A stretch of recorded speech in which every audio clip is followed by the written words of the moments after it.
Cold reef దగ్గుమందు వల్ల ఆయా రాష్ట్రాల్లో చిన్నారులు మృతి చెందిన ఘటన కలకలం సృష్టించిన సంగతి తెలిసిందే.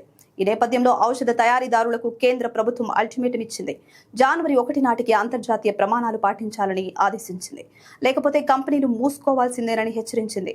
ఈ మేరకు central drugs standard control organisation ఆదేశాలు జారీ చేసింది. జనవరి 1 నాటికి ఔషధ తయారీ సంస్థలు గ్లోబల్ గుడ్ మ్యానుఫ్యాక్చరింగ్ ప్రాక్టీసెస్ కు అనుగుణంగా ఉండాలని స్పష్టం చేసింది. ఈ తేదీలో ఎలాంటి పొడిగింపులు ఉండవని తేల్చి చెప్పింది.